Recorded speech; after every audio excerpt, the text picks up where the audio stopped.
गांव के चारों ओर घने जंगल थे, जहां से ठंडी हवाएं आती और मौसम सुहाना रहता था। लेकिन कुछ समय पहले गांव का लालची प्रधान ने अगल बगल के सारे बड़े बड़े पेड़ को कटवाकर बेच दिया और जंगल कटने से बहुत सारे जीव जंतु मर गए। चारों ओर अफरा तफरी हो गई और पूरा जंगल त्राही त्राही हो गई। थोड़े बहुत जंगली जानवर बचे थे, लेकिन वह सब इधर उधर भागने के लिए मजबूर हो गए। मगर फिर भी गांव का प्रधान ने जंगल को पूरा कटवा दिया और जो कुछ बचा था वो गांव के गरीब किसान ने काटकर अपना चूल्हा में जला दिया। उस साल गर्मी असहनीय हो गई और बाग बगीचा सब बंजर हो गया। तापमान 50 डिग्री से ऊपर पहुंच गया और हर दिन सूरज जैसे आग बरसाता था। नदी सूख गई, कुएं सूख गए और जमीन फटने लगी और एक छोटा बेटा रूपेश के साथ एक टूटी फूटी झोपड़ी में रहता था। माँ, बहुत गर्मी लग रही है, यहाँ तो सांस भी नहीं लिया जा रहा है। बेटा मैं क्या करूँ, ये तो भगवान का प्रकोप है। हमारे पास न पंखा है न कूलर, बस भगवान ही हमारी मदद कर सकता है। तभी जोखन बाहर से आया। उसका चेहरा पसीने से लथपथ था। राधिका, मुझे थोड़ा ठंडा पानी दो, बहुत जोर की प्यास लगी है, गला सूख सा गया है। पानी कहाँ से लाऊं जी? गांव के कुआं में भी पानी खत्म हो गया है और तालाब भी सूख चुका है और नल तो 2 महीना पहले से ही बंद पड़ा है। जोखन मायूस होकर बैठ गया। उसकी आंखों में चिंता थी। वह मजदूरी करके अपने परिवार का पेट भरता था, लेकिन गर्मी की वजह से काम भी कम मिल रहा था। इधर गांव के प्रधान भानु प्रताप का बड़ा सा मकान था। उनके आंगन में कूलर और पंखे लगे थे। उसका लड़का जग्गू अपने दोस्त के साथ ठंडी लस्सी पी रहा था। वाह, गर्मी कितनी भी हो हमारे लिए कोई फर्क नहीं पड़ता। ये लस्सी पीकर तो मजा ही आ गया। हाँ जग्गू भाई, तुम सही कह रहे हो। इतनी गर्मी में तो लस्सी पीने का मजा ही कुछ और है। इधर गांव के गरीबों की तरफ कोई ध्यान नहीं देता था।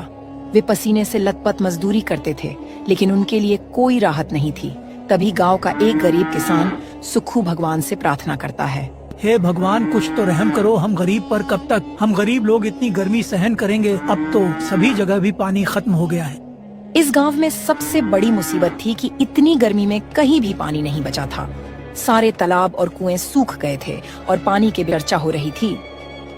अरे रामू बेटा, इतनी गर्मी में तो जीना मुश्किल हो गया है और ऊपर से हमारे गांव में पानी भी नहीं है। हमें दूर दूर से पानी लाना पड़ता है। हाँ काका, तुम ठीक कह रहे हो। हमारे गांव में पानी नहीं है और गर्मी अभी खूब तेज पड़ रही है। लगता है इस बार गर्मी हम सबकी जान लेकर ही मानेगी। तभी वहाँ से जोखन गुजर रहा था।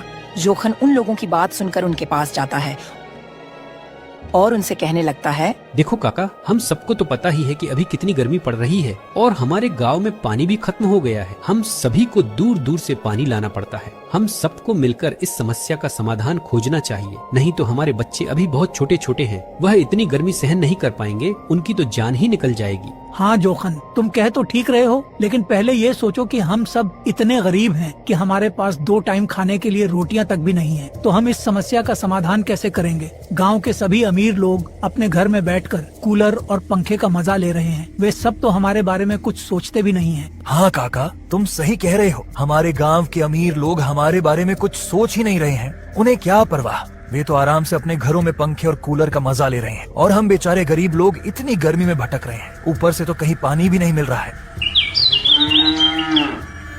इसी तरह कई दिन बीत गया। धर्मपुर की गलियां तप रही थीं। गांव में एक पुराना सा हैंडपंप गांव के बीचों बीच था, परंतु उससे कई दिनों से पानी की एक बूंद भी नहीं निकली, क्योंकि गांव का पानी का लेवल बहुत नीचे चला गया था। कुआं का जलस्तर नीचे चला गया था। इस गांव के लोग त्राही त्राही कर रहे थे, तो दूसरी ओर प्रधान भानु प्रताप जैसे कुछ प्रभावशाली लोग अपने निजी साधनों के बल पर अपनी सुविधाएं बरकरार रखे हुए थे। कुछ दिन के बाद सुखू का बेटा शहर से पढ़कर छुट्टी में गांव आया। उसका नाम अर्जुन था।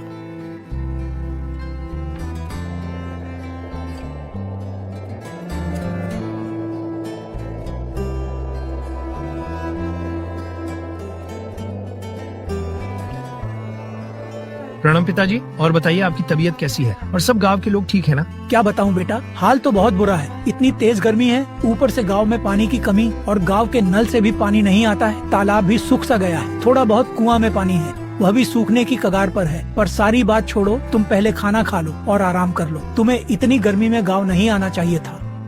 फिर अर्जुन घर में खाना खाकर आराम करता है और अपने पिता से पूछता है, पिताजी, मैं रास्ते में आ रहा था तो देखा कि गांव के अगल बगल जो बड़े बड़े कुछ साल पहले जंगल था, वह जंगल तो अब नजर नहीं आ रहा था। वहाँ पर तो सुना वीरान बंजर लग रहा था। हाँ बेटा, कुछ साल पहले गांव का प्रधान अपने फायदा के लिए गांव के जंगल को कटवा कर लकड़ियाँ बेच दिया और जितना बड़ा बड़ा जंगल था सबको नष्ट कर दिया। अगर हम लोग उसका विरोध किए होता तो वह पेड़ नहीं कटवा पाता, लेकिन हम लोग प्राकृतिक के बारे में नहीं समझ पाए और जो भी छोटी मोटे पेड़ थे वह गाँव के लोग काट दिए और चूल्हा में जला दिए। पिताजी, प्रधान को ऐसा नहीं करना चाहिए था। पेड़ पौधे हटाने से बड़ी हानि होती है। पेड़ हमें ऑक्सीजन देते हैं जिससे हम सांस ले पाते हैं। अगर पेड़ न हो तो हमें ताजी हवा कहाँ से मिलेगी? और सिर्फ यही नहीं, पेड़ बारिश लाने में मदद करते हैं। अगर ज्यादा पेड़ काटे जाए तो बारिश कम हो जाती है और सूखा पड़ सकता है। हाँ बेटा, पहले यहाँ बड़ा बड़ा जंगल था, लेकिन जब लोगों ने पेड़ काट दिए तो जमीन बंजर हो गई। अब न तो यहाँ पक्षी आते हैं न ही ठंडी हवा चलती है। हमें पेड़ पौधा लगाना चाहिए था, हमने पेड़ काटकर अपनी ही जड़ें काट दी हैं। ये गर्मी, ये सूखा हमारी ही गलती का नतीजा है। और भरी दोपहर की धूप इतनी प्रचंड की लग रही है कि मानो धरती सुलग उठी है। कुएं सूख रहे हैं, तालाब बदरंग हो चुके हैं और लोग पानी की एक एक बूंद को तरसने लगे हैं।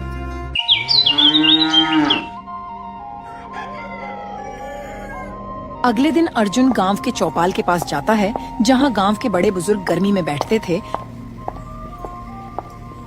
वहां जाकर अर्जुन जोखन से कहता है, देखो चाचा जी, जैसे कि आप लोग जानते ही हैं कि गर्मी, पानी और बरसात की समस्या गांव में बढ़ती जा रही है। क्या आप लोगों को मालूम है कि इतनी तेज तपती गर्मी किस कारण हो रही है? अरे अर्जुन, यह सब भगवान का प्रकोप है। भगवान हमें मारना चाहते हैं, इसीलिए इतनी गर्मी है और बारिश नहीं हो रही है। और क्या कारण हो सकता है? नहीं चाचा, यह सब प्रकृति का प्रकोप है, न कि भगवान का। आप लोग और गांव के प्रधान की वजह से इस प्रकार का संकट आया है। अगर आप लोग जंगल का पेड़ काटने से रोका होता तो यह दिन आज हमें नहीं देखना पड़ता। क्या तुमने कभी सोचा है कि अगर पेड़ नहीं रहेंगे तो क्या होगा?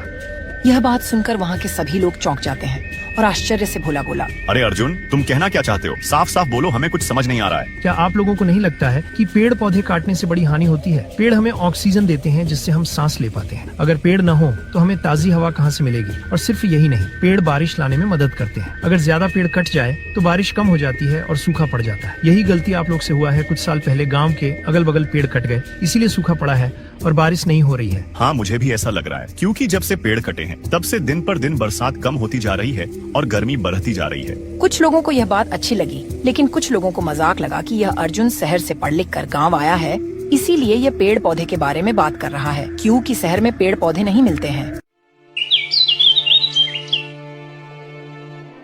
कुछ दिन बीतने के बाद प्रधान का एक और चालाकी सामने आती है। अर्जुन, गांव का प्रधान तो बस अपने फायदे की सोचने में लगा रहता है। कुछ लोग कह रहे हैं कि वो किसी ठेकेदार के साथ मिलकर पानी का टैंकर ऊंचे दामों पर बेचना चाहता है।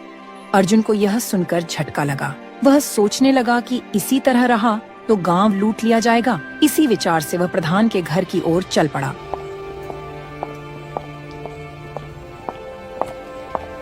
प्रधान जी नमस्ते। मैं ये क्या देख रहा हूँ कि गांव के लोग गर्मी से बेहाल हैं। नहर तालाब सूखे पड़े हैं, कुआं का भी पानी खत्म हो गया है और सरकारी लाभ जो गरीब किसान को मिलना चाहिए आप उन्हें नहीं दे रहे हैं। अरे भाई, मैं कोई जादूगर थोड़ा ना हूँ। सरकार ने अभी तक पानी के टैंकर नहीं भेजे हैं। मैं क्या करूँ? जाओ इंतजार करो। प्रधान जी, आप अपनी ओर से भी कुछ क्यों नहीं करते? नहर तालाबों की सफाई में मजदूर लगा दें, नए नए पेड़ पौधे लगवा दें ताकि ऑक्सीजन मिले, बारिश हो। और मैंने सुना है कि आपने सारा जंगल कटवा दिया, इससे प्राकृतिक को हानि पहुंच रही है। जरा लोगों में जागरूकता फैलाए और गांव में सरकारी हैंडपंप लगवा देते जिससे गांव वालों को शुद्ध पानी मिल सके। और गांव के अगल बगल खाली जमीन पर पेड़ पौधे लगवा दे ताकि मानसून हमेशा मेंटेन रहे।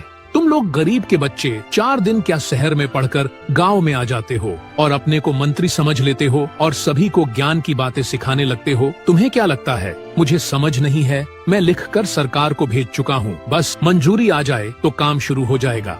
अर्जुन को स्पष्ट दिख रहा था कि प्रधान जी कुछ करने के मूड में नहीं है। वह मायूस होकर वहाँ से लौट आया।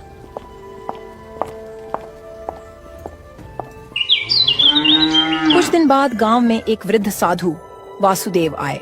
वह पसीने से बेहाल थे, उनके चेहरे पर गहरा तेज और वाणी में अद्भुत शांति थी। वह इतनी तपती धूप में भी लोगों को अच्छी राह और लोगों को जागरूक करने के लिए गांव-गांव में इतनी गर्मी में भी घूम रहे थे।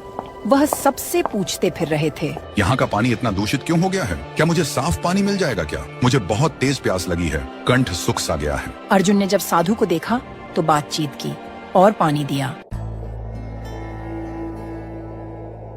अगला पार्ट देखने के लिए लाइक सब्सक्राइब करें।